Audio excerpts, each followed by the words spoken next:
going to be doing a beer tasting of 3 different beers.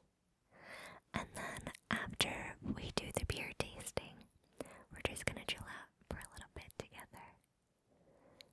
The first 2 beers I've never had before. And the third beer is my favorite beer at the moment. So that is my safe beer for tonight. And yeah, so let's get started. The first beer is Zumbar Chocolate Coffee Stout. It's made by New English Brewing Company. It's from San Diego, California, so it's a local beer. The description says, a collaboration of flavor and passion. Zumbar Chocolate Coffee Imperial Stout showcases the deep, mellow softness of real 72% cocoa Belgian dark chocolate, skillfully balanced with Zumbar's handcrafted, locally roasted coffee. El Mundo, a blend of Indonesian and Latin coffees, is combined with the chocolate and literally immersed in our silky smooth Imperial Stout. Artisan coffee roasters, Zumbar coffee and tea mirror the craftsmanship and dedication we strive for here at New English Brewing. As we are also neighbors, it seemed like a natural partnership. Chocolate, coffee, and beer.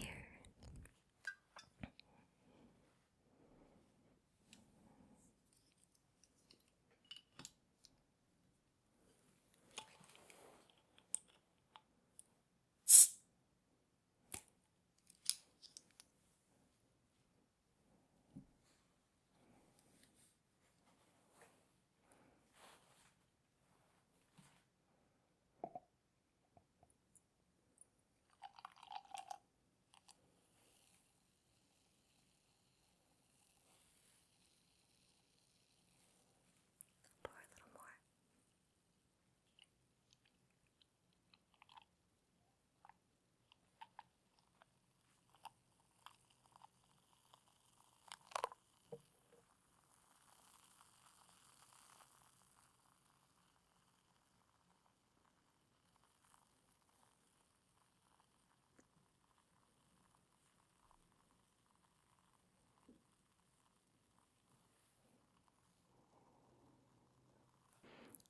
I like to read the descriptions and reviews of mostly everything, but especially for beer and for wine. I took a wine tasting class years ago, and I realized that when someone describes what I should be tasting, then I'm able to taste it better and refine my palate to be a little more sophisticated. And then I took a beer tasting class, and I had the same experience that I could taste different qualities of the beer. So I looked up the beer reviews online, and I'm going to read them to you before I taste it to see if the reviewer's experience will be the same as mine.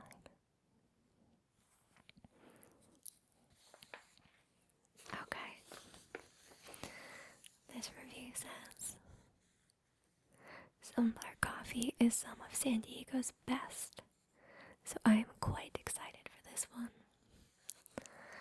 Pours fairly vicious, black with a thick swatch of mocha brown head. Retention is quite good, and dry as it may, lacing just doesn't want to stick on the glass. Bittersweet chocolate and mild roasted coffee intermingle with quite a bit of dark fruit, licorice, and floral hops. Less aroma than I imagined. A bit hot as well, but rather complex. Pretty malt with toffee and dark fruit sweetness. Coffee roast flavors become prevalent near the end of the drink, rising intensely as the beer warms. Alcohol is present but adds to the flavor. It's 9.3% alcohol, so it is a little strong. I have a trick for these beers that if you save your wine cork, you can add it to these beers, so you don't have to drink them in one sitting if you're by yourself. And I was asked in another beer drinking video if I was really small or the beer was very big. I am not an elf. This is a very large beer. I guess someone asked me from a country where they don't have large beers like this, but it's pretty common around here. So, let me try this beer. I like beer and coffee, and I really like chocolate, so this should be good.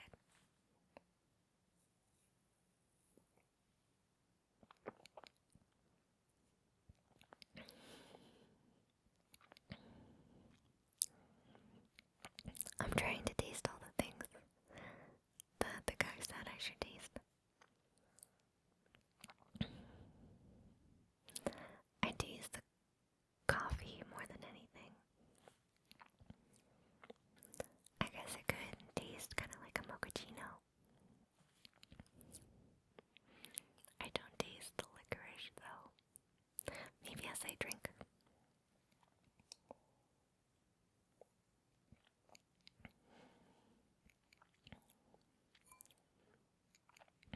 There's a lot of flavors. Definitely, it is quite complex. I think the aroma is pretty strong. They said they thought it would be stronger, but I think it's pretty strong.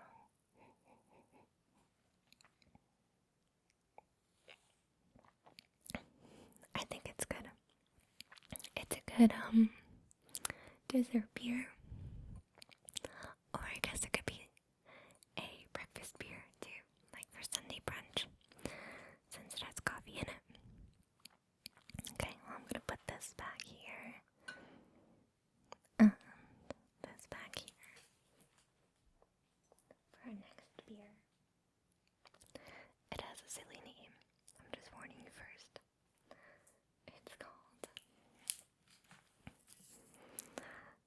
Horny Devil by AleSmith Brewing Company. It's 10% alcohol, so it's stronger than the coffee.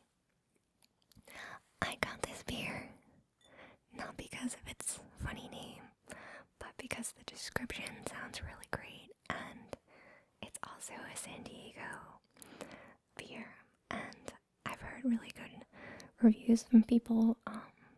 I was in a bar and it was on tap, and I heard people getting excited that they saw it on tap, so I wanted to try it. And it is a very striking bottle. It gets your attention in the store. Here.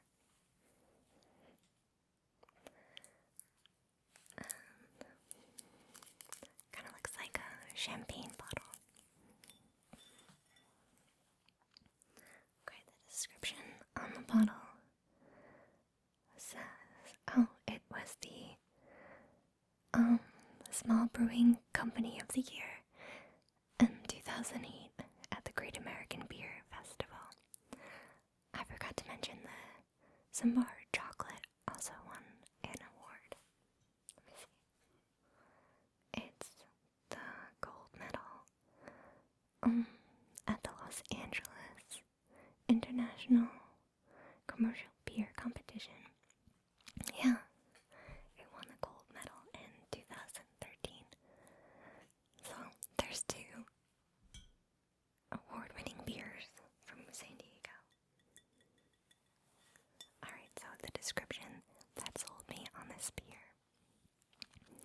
Horny Devil is our interpretation of Belgian style golden ale, brewed with authentic Belgian ingredients, including candy sugar and Trappist yeast strain. Its fruity and spicy aromas include notes of orange banana and peppercorn. Coriander seeds add refreshing citrus notes, which meld seamlessly with the beer's delicate malt sweetness.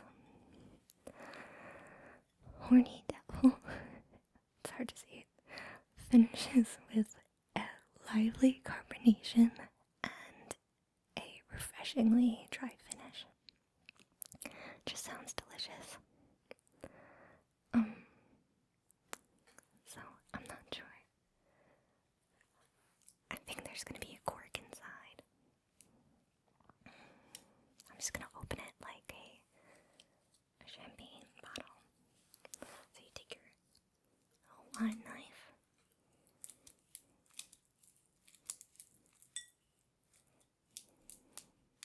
It's not sharp at all.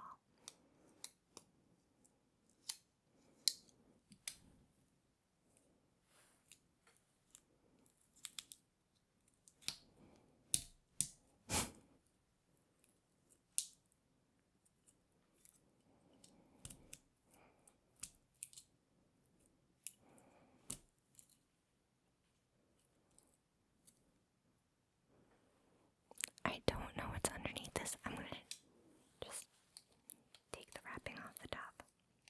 It's not a regular cork. Don't worry, it's really not sharp, but she always put the blade facing away. Oh. It's just a regular beer top.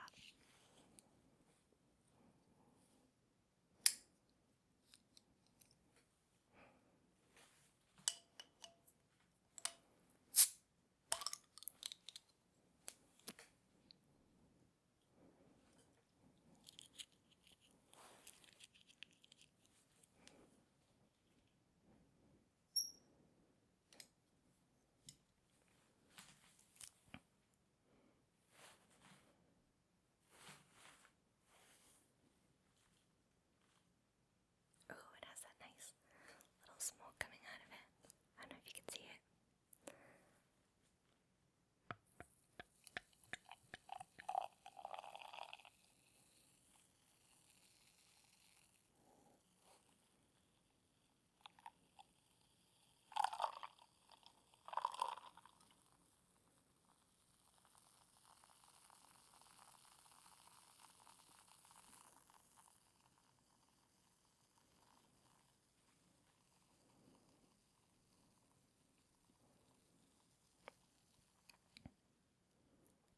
It's very bubbly. I like Belgian beers. I have a Belgian glass, but I only have one of them, so I use these stemless wine glasses, just so they have 3 of the same glasses. I used to have 2 Belgian glasses, but one of them broke, so these are my new glasses. They're a little more sturdy.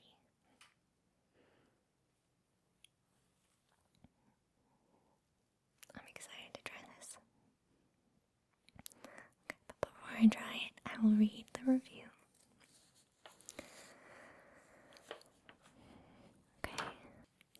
Okay, this review has it broken down into different categories.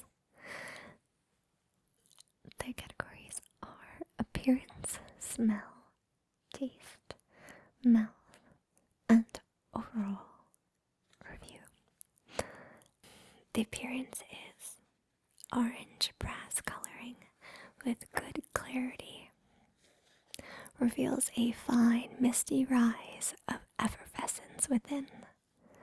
An eggshell white head about at 2 inches height shows a strong rate of retention while being mostly lasting throughout the course of the drink.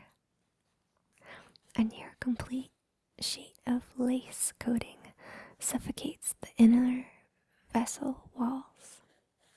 That was beautiful. I didn't pour it so that there would be a big head. I poured it a little softer. I guess I can add a little head to it.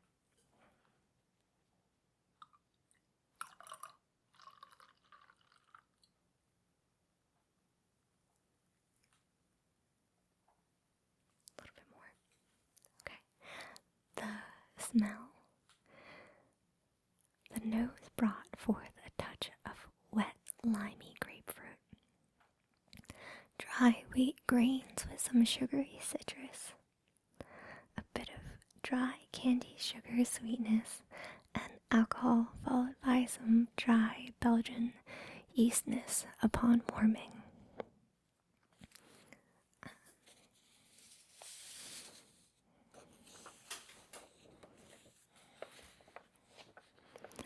The taste is tart apple flavor, some cinnamon, spicy alcohol, fruitness of cantaloupe, and banana yeastness.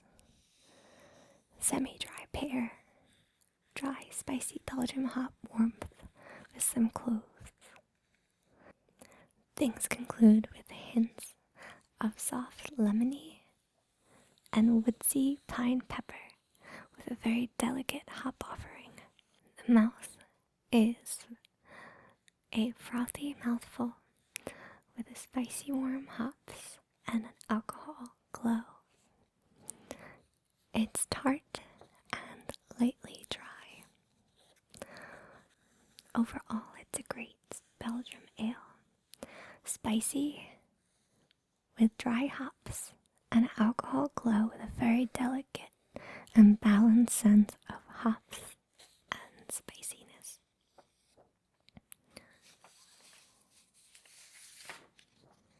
Okay, I've been anticipating trying this.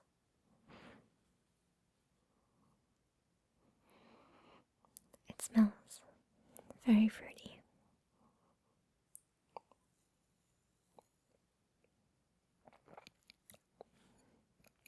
I would say I taste and smell banana, which I really like. I love banana beer.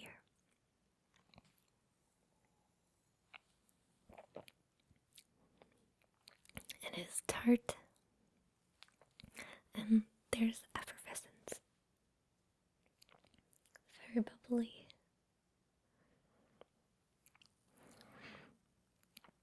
It almost tastes like a wheat beer, but it's a little lighter.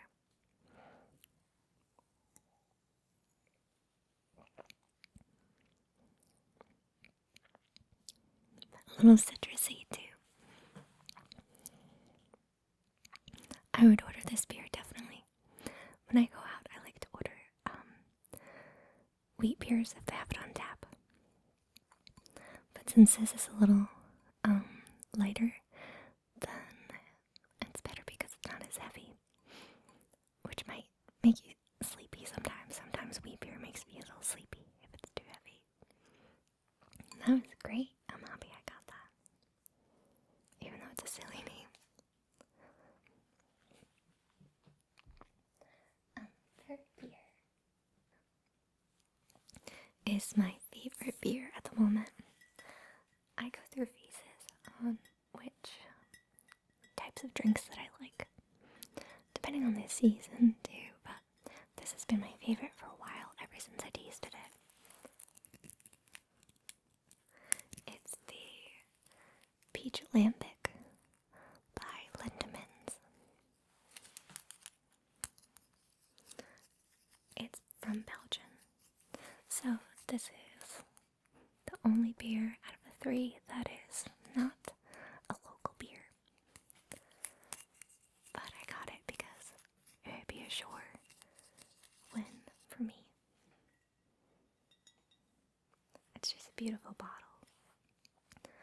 It looks like a wine bottle. You can see it says, and its little crest, B and L, and has little peaches. They actually add peaches right to the beer.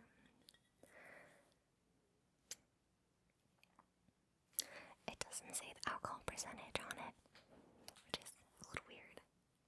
I guess they don't really do it in Belgium. They don't have to, I guess. I say peach, but I think you say Peche in Belgium. I think I'm saying that right. I don't know if anybody speaks Belgian.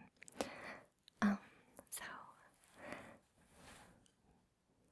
the bottle says Lindemans Peche is a lambic made from local barley, a malted wheat, peach juice, aged hops, and wild airborne yeast.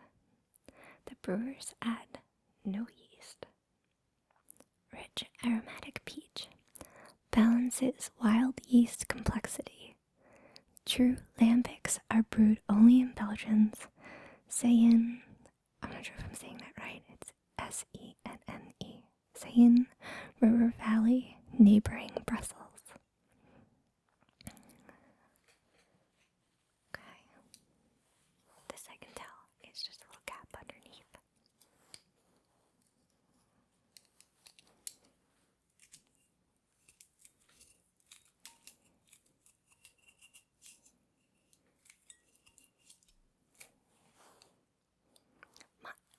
My wine key isn't sharp.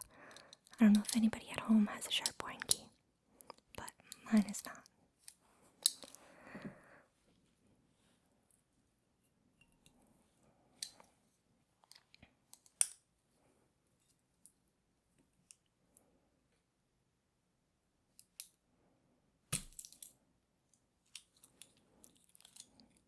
Oh, there is a cork on the inside there. I haven't got this in a while. It's kind of neat. That way I can use a proper cork if it still fits.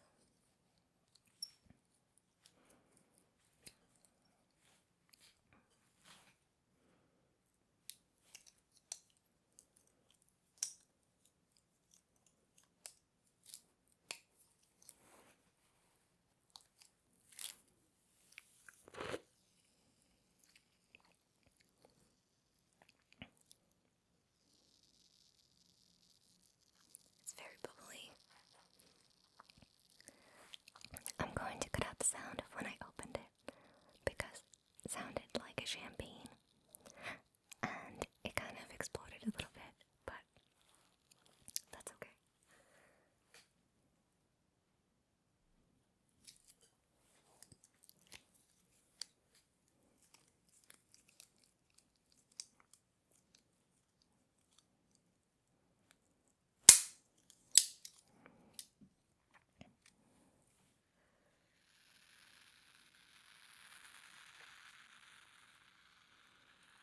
It's so bubbly.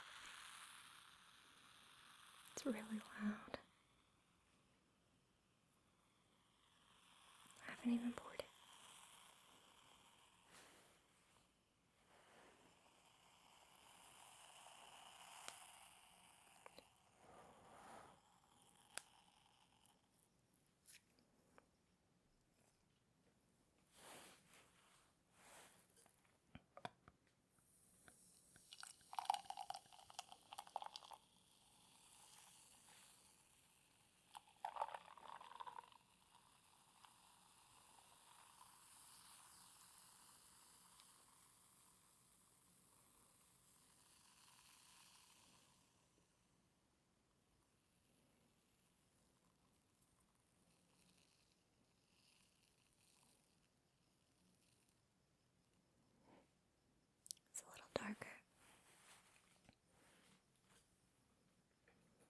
slightly foggier than our last beer.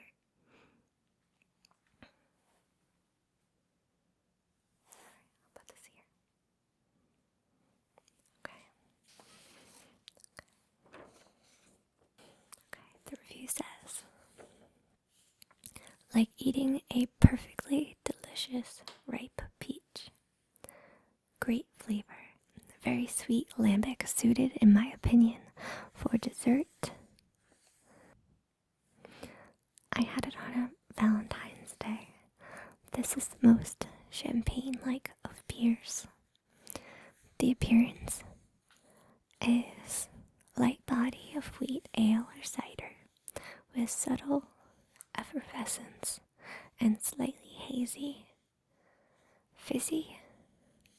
A fizzy white head holds steady to half an inch of significantly creamy, clouding to the finger smear. The aroma is immediate peach, a basket in each nostril, with secondary apple and yeasty funk not polluting the overall experience. The palate is soft as flower petals, dry at its end, with some bubbly flourish, creamy, reasonably bodied for a lambic. The taste is a sweet and strong peach with a metallic tartness. Overall, it's a perfect complement to the levity of the day. Specialized flavor for occasions. It's slightly pricey but enjoyable right after a meal. I don't remember how much it was, but it's my favorite.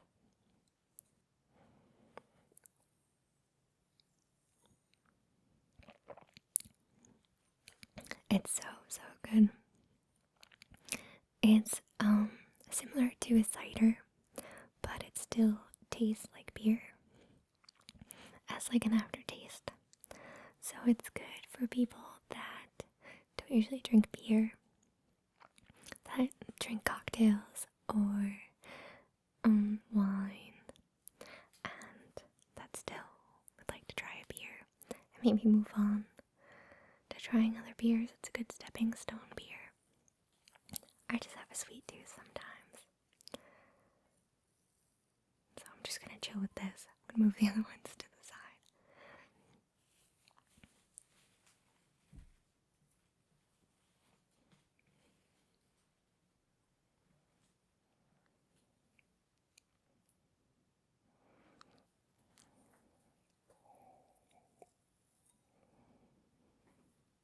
I didn't plan it, but I noticed that these flowers I picked, they look like little peaches, the orange and red. Okay, I have these really huge matches for my fireplace. I brought them because I thought they would be more fun. They're made by Diamond.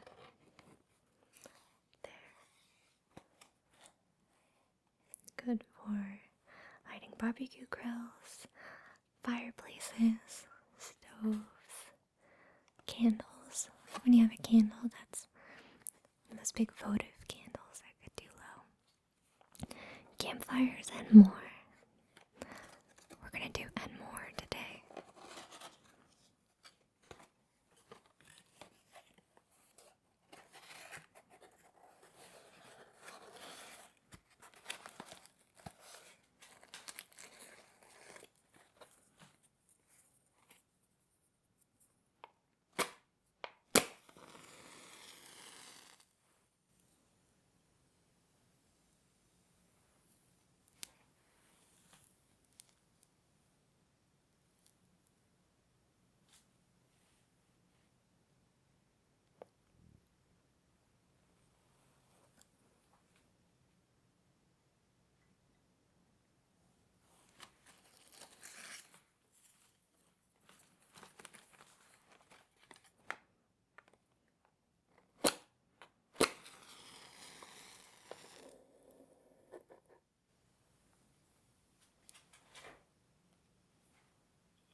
couple requests to talk about anxiety because I mentioned in my channel update video that I do have anxiety.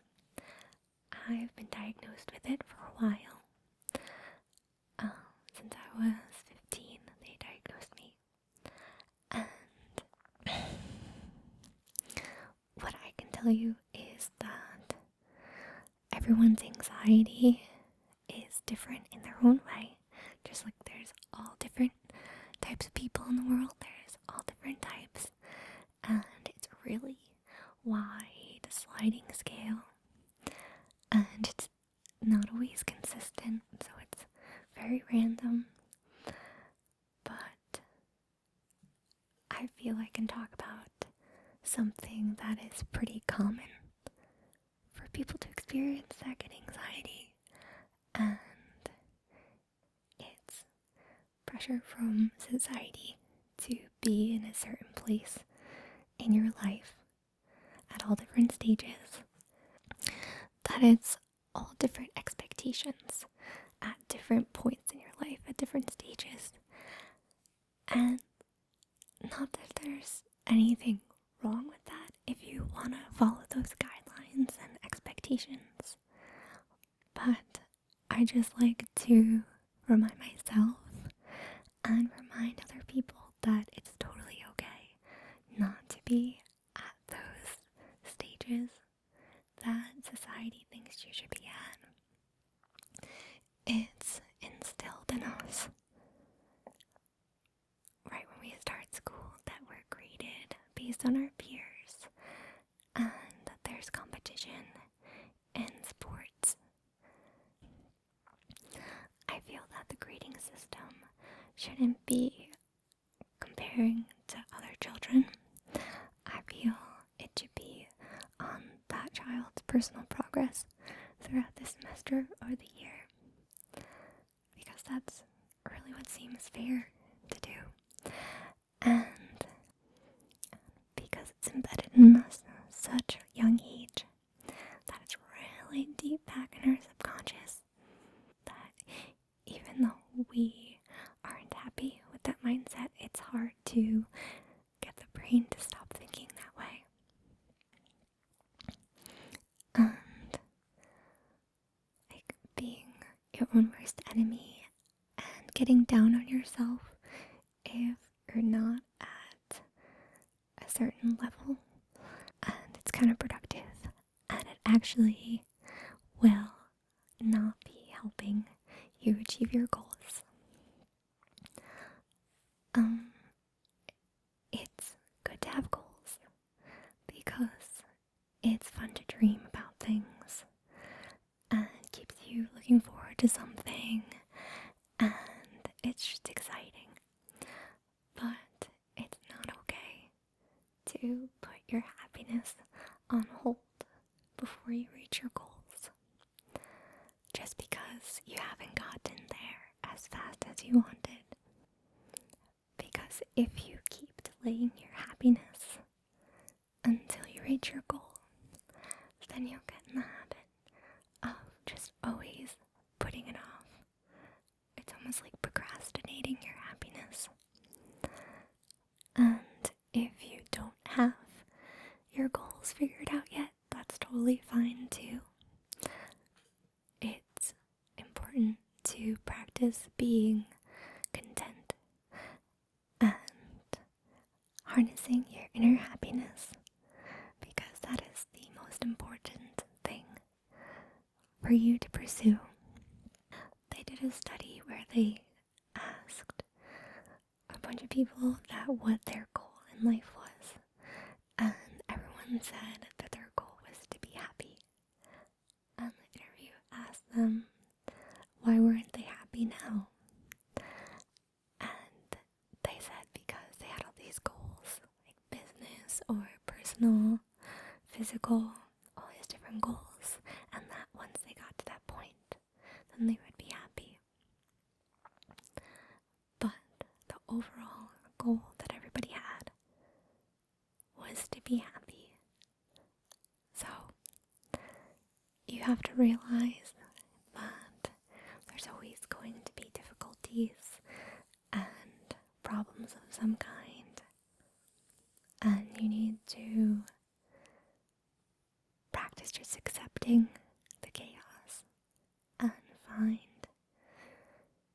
your sense of peace in the midst of everything. It's like a little eye of the tornado. The man that directed Ace Ventura's Pet Detective, he was an overnight success in the late 90s, and when he moved into his mansion, he realized that he wasn't any happier than he was before he lived in his mansion. And he eventually moved out of his mansion and into a little cottage. And now he bikes to work instead of taking a limousine. And he's much happier than he was in his mansion.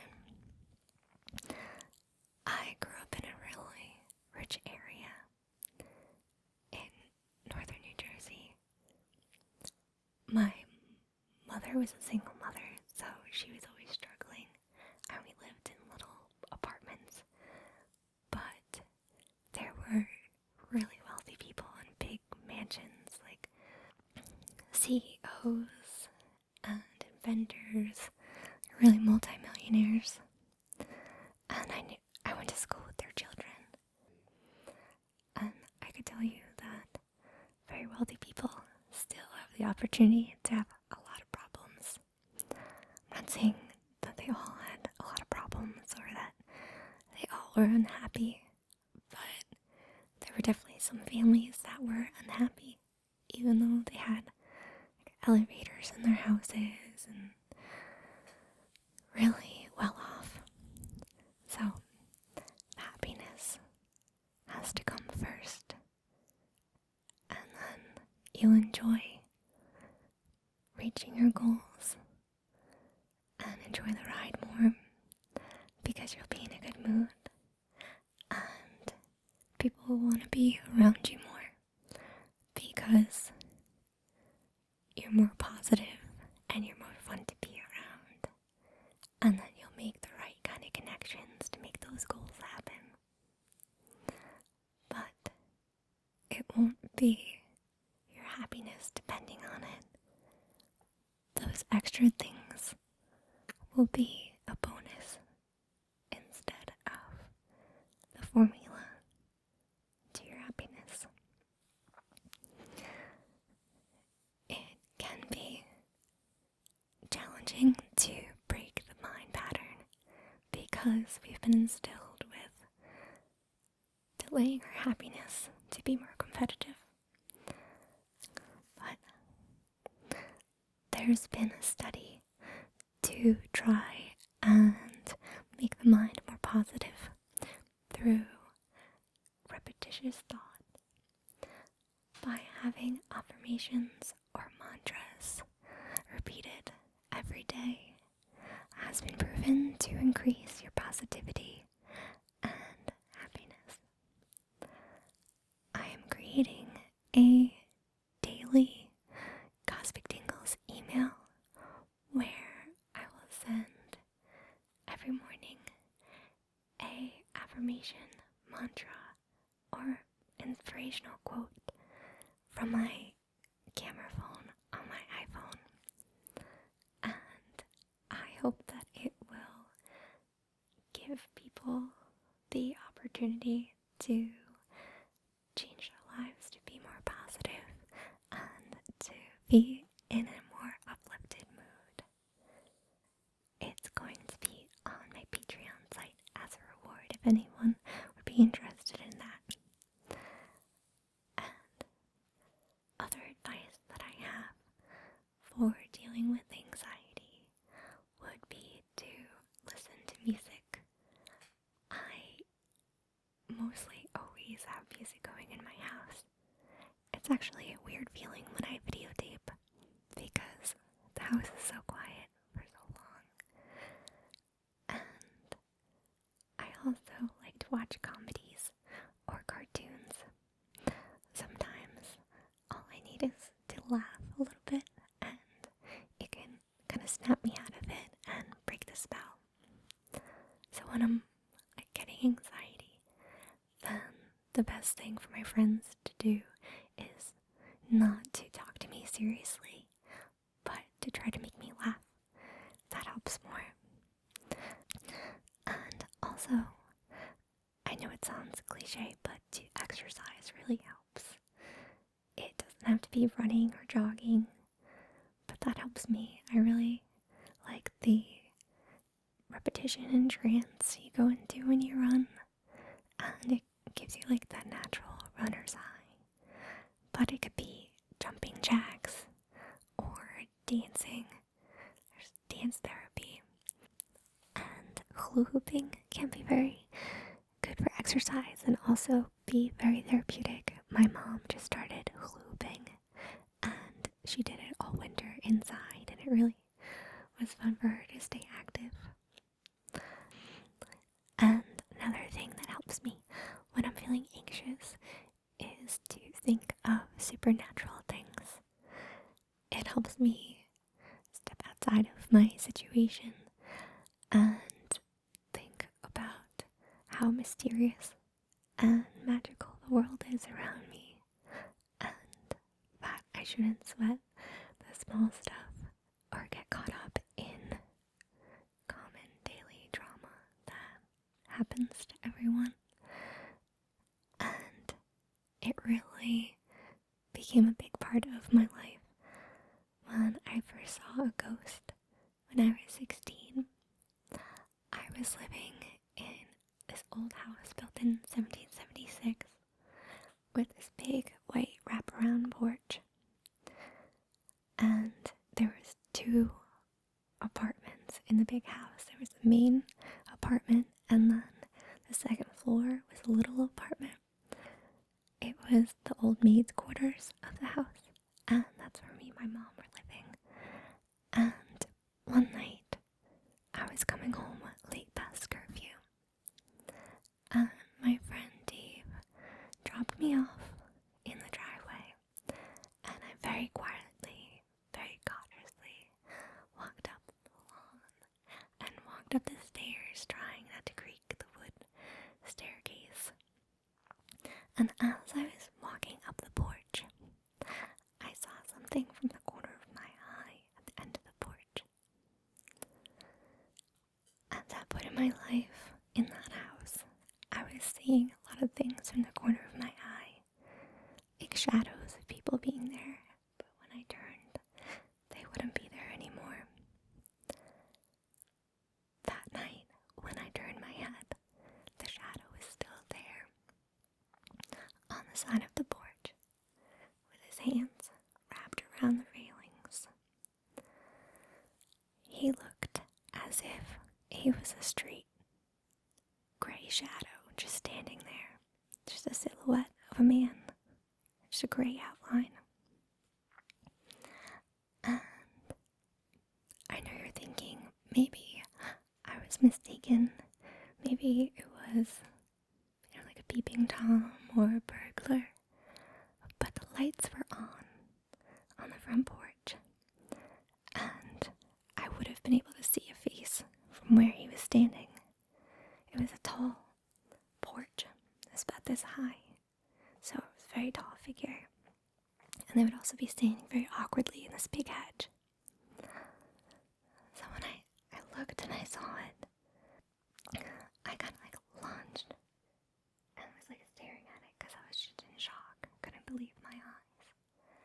And when it saw that I saw it, it had its hands around the railing and moved from side to side like that, and then it dipped and went underneath the porch.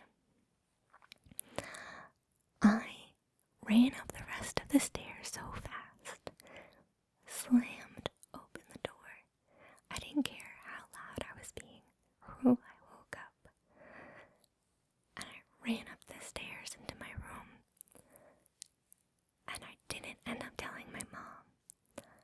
I guess I was maybe still worried about being home past curfew. I forget what the reasoning was, but I didn't tell my mom until the next day. And nobody believed me. My mom is very afraid afraid of scary movies. She can't watch anything. And so she just didn't want to believe that something like that was happening. And the man that lived downstairs, he was the landlord, and he's lived in the house his whole life. And he was really skeptical of anything supernatural, and he didn't believe me at all. But when he talked to his sister a little while later, she confessed that when she was 8 years old, she saw the same exact figure at the top of the basement stairs, blocking her from leaving the basement when she was really little. It was a gray shadow figure of a man. And from that point on, everyone believed me. But there were a lot of things leading up to that night that were going on in the house. Noises that I was hearing and things moving around. So I wasn't completely surprised that I finally saw the ghost. I have a lot of encounters with ghosts and supernatural things. If you wanted to hear more about them, I could tell them in other videos, unless this is a little too scary for you to think about before bed. But I actually like thinking about it. It reminds me that the world is really magical and mysterious, and that there are interdimensional beings and so much more going on around us than we have any concept or idea. So that's what I have to say about that. I'm going to finish this beer